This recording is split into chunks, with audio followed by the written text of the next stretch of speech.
Bihar assembly चुनाव में अभी वक्त है, लेकिन उससे पहले सियासी पार्टियां एक्टिव हो गई हैं। अपनी अपनी पार्टियों को मजबूत करने में जुटी हैं। इसी कड़ी में साबिक रुकने पार्लियामान आनजहानी शहाबुद्दीन के बेटे ओसामा और अहलिया हिना शहाब ने आरजेडी की रुकनियत हासिल कर ली है। आरजेडी सुप्रीमो लालू यादव ने दोनों को पार्टी की रुकनियत दिलाई। 6 महीने में वक्त बदल गए, हालात बदल गए, जज्बात बदल गए। सभी सम्मानित लोग, बाहुबली शहाबुद्दीन की अहलिया हिना शहाब की ये 2 तस्वीरें देखिए। माता की चुनरी ओढ़ी हिना शहाब लोकसभा के दौरान आरजेडी के खिलाफ वोट मांग रही थी, तो 27 अक्टूबर को राबड़ी आवास पर लालू यादव सदस्यता ग्रहण करवा रहे थे। तेजस्वी यादव शहाबुद्दीन के परिवार का वेलकम कर रहे हैं। आरजेडी की मजबूती के लिए लालू यादव से लेकर तेजस्वी यादव तक बाहुबली शहाबुद्दीन के परिवार का इस्तकबाल कर रहे हैं। हाँ ठीक है, ठीक है।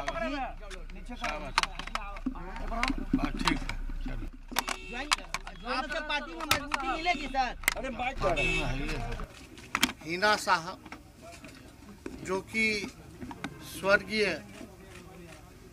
शहाबुद्दीन जी की धर्मपत्नी हैं और शहाबुद्दीन जी पार्टी के फाउंडर मेंबर तक रहे, लंबे अरसे तक विधायक सांसद रहे, पार्टी के बड़े नेता रहे और आज पुनः हिना साहब जी और उनके पुत्र भाई ओसामा ने पार्टी सदस्यता ग्रहण किया है। लालू यादव, तेजस्वी यादव ने आरजेडी की मजबूती के लिए शहाबुद्दीन के परिवार का वेलकम किया, तो बरसरे इख्तिदार जमात ने लालू परिवार की सियासत पर सवाल उठाया। राजद का मतलब है अपराधीकरण, राजद का मतलब है घोटाला करना, राजद का मतलब है भ्रष्टाचार को आगे बढ़ाना। तो अपराधी और भ्रष्टाचारी ये लालू जी का गहना है। आप देखिए ना, कोडरमा का उम्मीदवार हथकड़ी पहन के जा रहा है। अब इससे ज्यादा दुर्भाग्य क्या है कि हथकड़ी पहनकर, और हाईकोर्ट ने अपने निर्णय को ही वापस ले लिया, न्यायालय को भी समीक्षा करनी पड़ गई। तेजस्वी यादव जी को बार बार हम कहते हैं कि उनको क्यों गंभीरता से आप लोग लेते हैं। तेजस्वी यादव जी की किसी बात को गंभीरता से मत लीजिए। अभी कितना दिन पहले तक हम लोग के साथ थे तो कितना गुणगान करते थे। अभी जब गए हैं तो उनको ये उनका काम है, उससे कोई फर्क नहीं पड़ रहा है। बिहार की जनता सब समझ रही है कि तेजस्वी यादव जी के माता पिता ने 15 साल बिहार का क्या दुर्दशा करके रखा था। रुकनियत दिलाने के बाद तेजस्वी यादव ने कहा कि इससे पार्टी को मजबूती मिलेगी। वहीं ओसामा के चुनाव लड़ने को लेकर कहा कि पार्टी विचार करेगी। साथ ही उन्होंने बीजेपी पर जमकर निशाना साधा।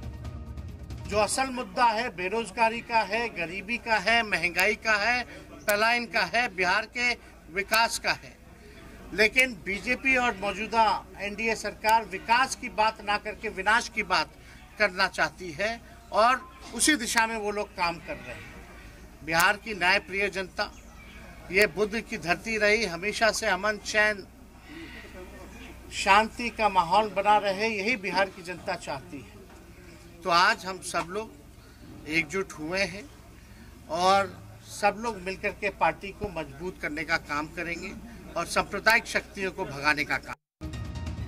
कभी सियासत की दुनिया में शहाबुद्दीन की तूती बोलती थी, लेकिन कोविड के दौरान दिल्ली के तिहाड़ जेल में शहाबुद्दीन की मौत हो गई। हालात ऐसे बने कि शहाबुद्दीन का जज्दे खाकी उनके आबाई गांव तक नहीं लाया जा सका। इल्जाम लगा कि लालू यादव ने पुरजोर कोशिश नहीं की, जिसके बाद शहाबुद्दीन के परिवार से लालू परिवार का नाता टूट गया। 6 महीने पहले हिना शहाब माता की चुनरी में लिपटी दिखी थी, भगवाधारियों के साथ वोट मांग रही थी।